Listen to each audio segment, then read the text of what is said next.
as I'm looking around, I see many people who have been through hardships and struggles. Folks who are here in the sanctuary who have had a long rehabilitation after a surgery. People who are grieving the loss of a loved one. People who are dealing with cancer or various different ailments. And we're all here together, and we all experience hardships and pain and losses. And our text of Scripture that has been read for us today is for us who struggle. And I'd like to read it again for you in another translation. And the reason I want to read this is because I don't want you to just brush over some of the words, but I want you to really live with the words that are being said. And one of my favorite translations is the Eugene Peterson's translation called The Message. I remember years ago when I was in seminary, he came out with various books of the Bible that he had translated. And each time he came out with one of the books of the Bible, I'd read it with such excitement. And I'd say, wow, this is so fresh and meaningful. And I was in a little sharing group Bible study one time, and they said, if you had an opportunity to say thank you to somebody, who would you want to say thank you to? And I said, I'd love to say thank you to Eugene Peterson for writing the Message translation of the Bible. If I ever had that opportunity, that's who I'd like to meet and thank. So it was several years later that a group that I'm with of pastors that are around the country, we get together after Easter every year, and we oftentimes invite a speaker to come share with us. And we invited Eugene Peterson to come.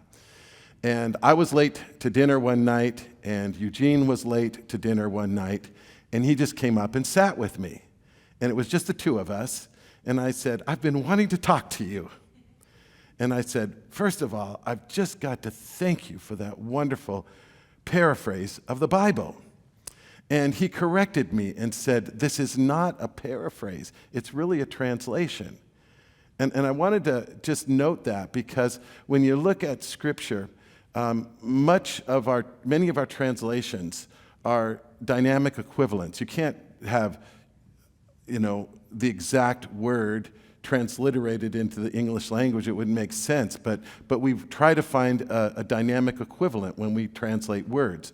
He's done the same thing in translating thoughts and also idioms. So he takes an idiom or a thought from the ancient Hebrew language or the ancient Greek language, and then he finds a dynamic equivalent for it in the English language. And so this is not like Ken Taylor's translation of the Bible, the Living Bible, that many of us read when we were kids. That was the first Bible I ever read straight through, cover to cover. It was very easy to read. Ken Taylor basically took a King James version of the Bible and wrote it from his perspective in normal, understandable language for his children and then his grandchildren. And then he published it as a whole Bible. So I'd like to share with you Eugene Peterson's translation of our text this morning, and listen to it and let God's word speak to you once again. I, James, am a slave of God and the Master Jesus, writing to the 12 tribes scattered to kingdom come. Hello. Consider it sheer joy, a real gift, my friends, when tests and challenges come at you from all sides. You know that under pressure, your faith life is forced into the open and shows its true colors. That's why I placed that picture on the front page of the bulletin this week. It's like a drop of pressure into the pond, and then out comes the multicolors. But we want our true colors to show. I love the way Eugene Peterson translates that idea. And he goes on. So don't try to get out of anything prematurely. Let it do its work so that you become mature and well-developed, not deficient in any way. This, my friends, is the word of the Lord. Thanks be to God. And when I hear these words that Eugene shares together with us, I think of Delilah. You know Delilah? Delilah, I'm not talking about Delilah of Samson and Delilah. I'm talking about Delilah, the radio personality who has a late night call-in show in Seattle. Have any of you heard Delilah? She has this sweet voice. You know, some people have told me, Steve, we really like your voice because we can hear every word, but there is no voice like Delilah's. And people will call in, and just her voice soothes people. And there was a young lady that called in when I was listening in Seattle on a trip up there together with my wife. And it was late at night. We were listening to the radio together. And just as a disclaimer, I'm not on record as being a Delilah fan. Quite frankly, you know, she considers herself the queen of sappy love songs, and she really is. And so it's a chicks radio show. But I was listening together with my wife, dutiful husband that I am, and as we were as we were listening together, this woman calls in, a young mother. And this young mother has all this horde of kids she's taking care of. And she says, I'm just so overwhelmed. I just have so much heartache. I don't know if I can continue on. Can you play a song for me that would be of encouragement? And Delilah said with her sweet voice, I think I've got a song for you. And then on the radio came that song, Ooh, child, things are gonna get easier. Ooh, child, they'll be brighter. And I thought, that is so sweet. There's hope for this young lady. And I thought of all the people I know going through challenges. And I thought of all the grandparents and parents who deal with struggles with their kids. Or whatever we go through, there is hope. And that's a message that James has for us in his text today. There is not just hope, but there is even joy in the midst of the challenges that we experience. I love the way that he says this. It almost sings to us when he writes, consider it pure joy, my brothers, whenever you face trials of many kind. Ooh, child, it's gonna be better. Now, for the cynic, or for the person that is caught in the midst of a very painful situation, these words or a song like this might seem very simplistic. They might seem maybe even insensitive. I mean, think of it. If you got a letter from somebody after sharing your problems with them and they tell you a response like this, you might want to respond back saying, listen, I've got problems. These are problems that possibility thinking and positive thinking isn't going to take care of. I've got challenges that a simple song can't cure. I've got needs so deeply rooted that nothing seems to be able to blow it away. And so to you, it might be hard to believe a message like this. But I think it's important for us to listen to this whole message that James has for us here, because as we dig into the words and seek to understand them more clearly, I think we will see not just a simple message, but one that is immensely profound and is planted deeply in the ground of reality. And so looking at verse 2, he says this, consider it pure joy, my brothers, whenever you face trials of many kind. And then he goes on to say, because you know. And I want to stop and think about that for a minute. What do we know? That phrase is important. It seems to me that he is suggesting to us that what we know helps determine how we feel and how we respond to things. Our understanding or our mindset can actually shape our joy in life. In verse 5, James actually goes on to talk about who we know. And it's like between verse 3 and verse 5, it's like a ... But there is wisdom and there's help and there's hope in God because we know God and God knows us and cares for us and wants the best for us. And so, really, he's the big difference maker. And as we think about James' words for us, he wants to ground us in reality here at the beginning of his book. And he has a lot to tell us about other ways that we find joy and hope. And we're going to look at those here in a couple weeks. But before we get into that rest of the story, the ... there's a few things about what he says about our hardships and pains that I think it's important for us to note here in the text today. And the first thing that James wants us to know as we're considering our challenges is that pains and problems are inevitable. And if we think that we're going to get through life and skate through without any problems, or that these problems are somehow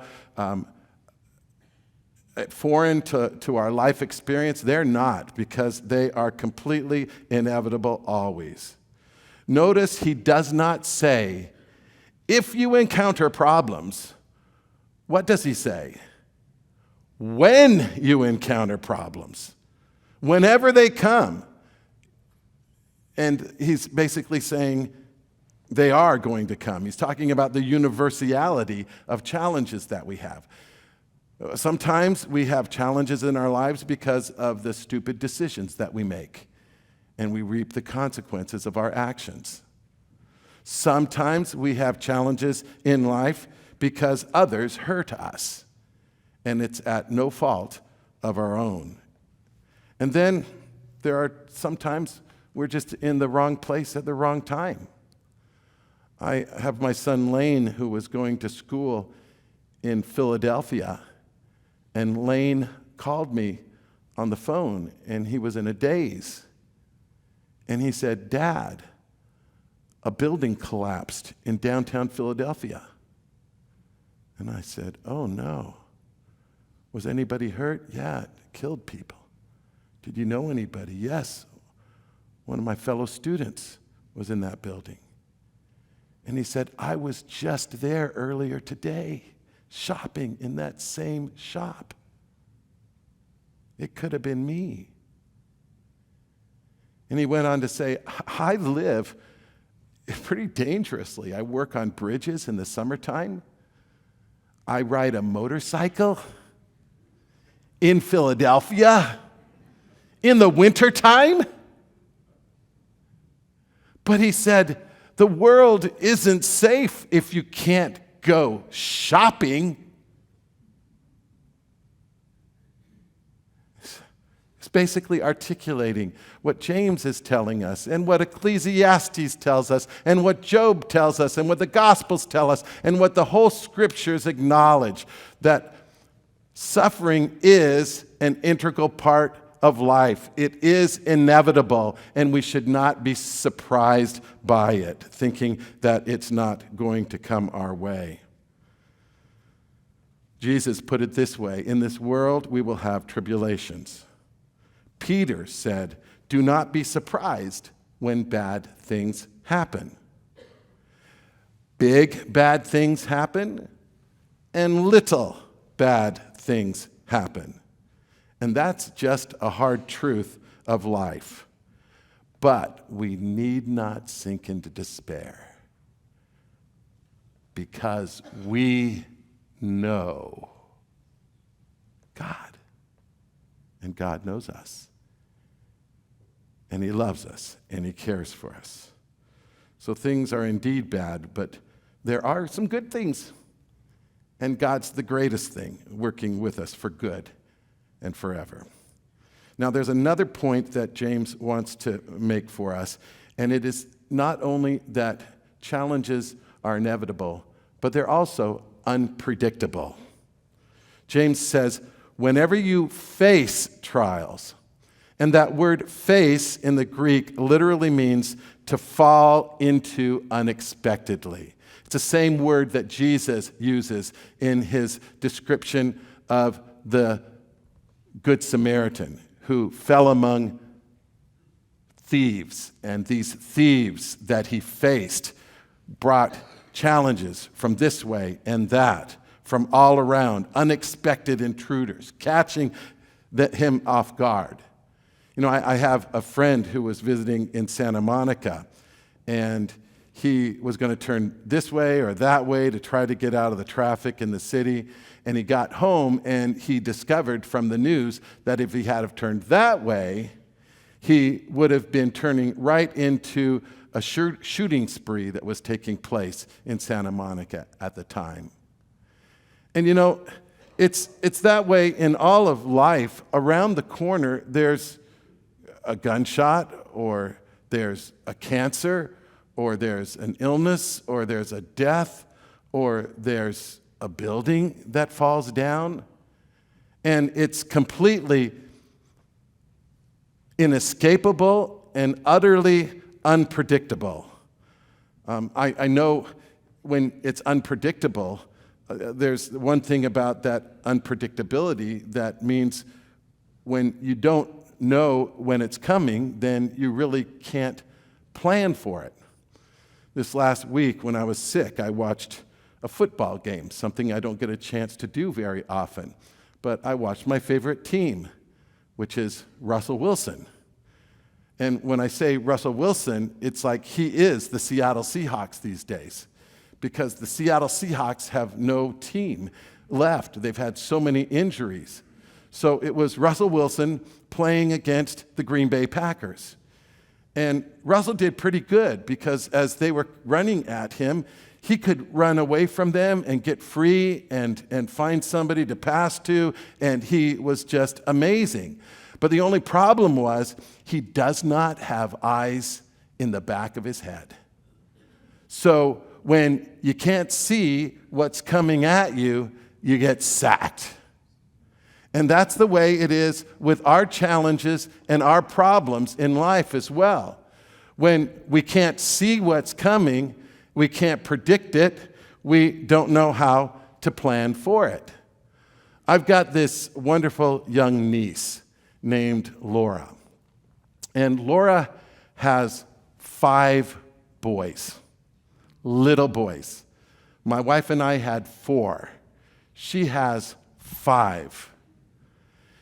And we went to go visit her, and one of her little boys, Toby, comes running up to me, and he says, "Uncle Steve." And I scoop him up in my arms, and he puts his nose right up to my nose, and then he takes this deep breath, and he sneezes all over me, a really wet one. And I look at my niece, Laura, and I said, and I'm really feeling sorry for myself. And she goes, "Sorry, he's sick." And I'm thinking, thanks for telling me.